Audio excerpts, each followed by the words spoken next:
What if the path to your dream required you to destroy everyone standing beside you? Would you still walk forward? Or would you hesitate, fearing the weight of your own ambition? This is not just a question for athletes. It is not just a question for characters inside a story. It is the question of life itself. Because every dream, no matter how noble it looks on the surface, hides a truth we do not want to face. To rise, someone else must fall. To win, someone else must lose.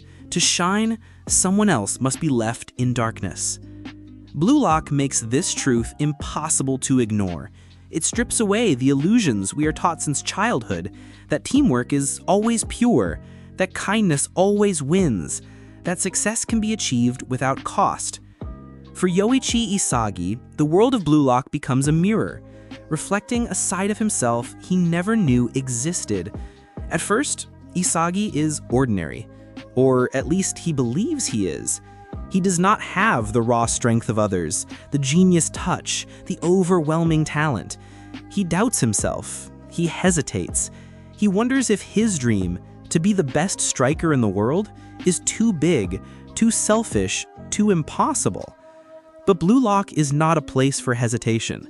It is a crucible of ego, a battlefield where the only law is survival of the most selfish. And in that crucible, something inside Isagi begins to awaken. We like to believe that success is about harmony, that the greatest leaders, the greatest athletes, the greatest creators are those who uplift everyone around them. But history tells another story. The conqueror who unites a nation does so by destroying his rivals. The artist who changes the world often dies alone, hated in their time. The innovator who reshapes society spends decades being ridiculed before being praised. Success has always been violent. It has always been born from ego. And now Isagi begins to feel that truth burning in his own chest. Ego, a word that most of us fear. We are told that ego is arrogance, that ego blinds us, that ego makes us selfish and cruel. We are told to hide it, to suppress it, to always think of others before ourselves. But inside Blue Lock, Isagi discovers the opposite. Ego is not weakness. Ego is clarity. Ego is the raw, unfiltered truth of desire. Every dream is selfish. Every dream begins with the words, I want. I want to score. I want to win. I want to be recognized. I want to be remembered. And in that moment, Isagi realizes something that changes him forever. His dream is not about the team. It is not about collective glory. It is not about harmony. His dream is selfish, ruthless, pure. He wants to devour the field. He wants to be undeniable. He wants to stand above everyone else. Nietzsche once wrote, "Become who you are." This is not a call to kindness. It is a call to awaken, to embrace the fire inside you, to stop pretending to be small and instead to impose yourself upon reality. Isagi begins to live these words. His vision sharpens, the field changes before his eyes. Every player is no longer an ally, but prey. Every second is not cooperation, but opportunity. Every hesitation is death. And in that clarity, Isagi discovers hunger. A hunger not just to play, but to conquer, to score, to devour. But ego is never free. It demands sacrifice. To embrace ego, you must shed illusions. You must accept that your success will be built on the ruins of others, that every step forward is a step over someone else's dream. Isagi learns this lesson again and again. Each time he trusts, the game betrays him. Each time he hesitates, the game punishes him. Blue Lock has no patience for kindness. It only rewards those who devour without hesitation. And so, Isagi sacrifices his morality. He abandons the comfort of believing that friendship and harmony will save him. He realizes that inside Blue Lock, loyalty is temporary. Smiles are conditional. Every teammate is also a rival. Today, they may pass the ball to you. Tomorrow, you may be the one who ends their dream. Schopenhauer once said, "Life is driven by desire, and desire is suffering." Isagi becomes the embodiment of this truth. His desire burns like a fire that consumes everything around him. It brings suffering to his rivals, suffering to his teammates, suffering even to himself. But without this suffering, there is no dream. Without sacrifice, there is no victory. This is the cruelty of ego. To pursue your destiny, you must be willing to kill the parts of yourself that crave harmony, that crave safety, that crave peace. Ego is not gentle. It is a blade. And Isagi learns to wield it. What makes Isagi terrifying is not just his hunger, it is his evolution. Every rival he faces becomes a mirror. Bachira shows him freedom and creativity. Nagi shows him elegance and control. Rin shows him obsession so sharp it cuts the soul.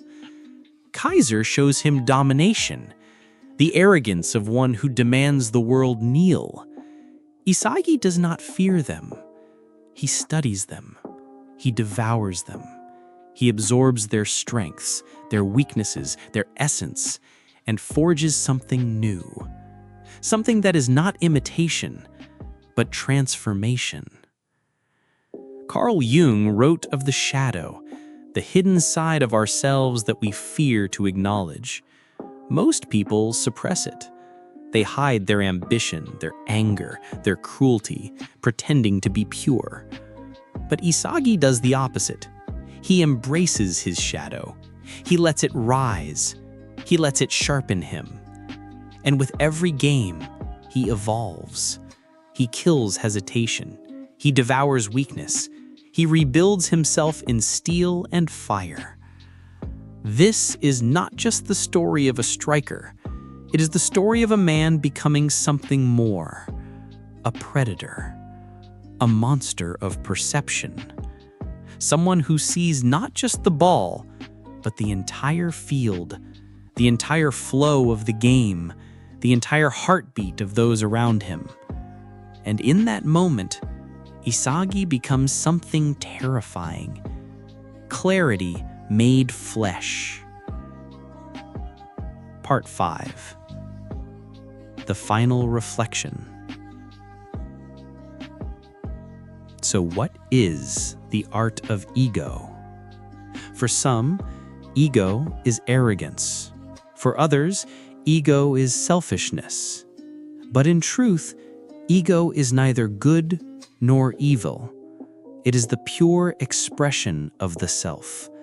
It is the fire of desire stripped of masks. It is the raw voice that says, I want, I need, I will. For Isagi, ego is not the enemy. It is the bridge between dream and reality. Without ego, he would remain ordinary, forgotten, another player lost in the crowd. But with ego, he becomes undeniable. With ego, he steps into the world not as prey, but as predator. And yet, ego is dangerous. It can elevate you beyond imagination, but it can also consume you.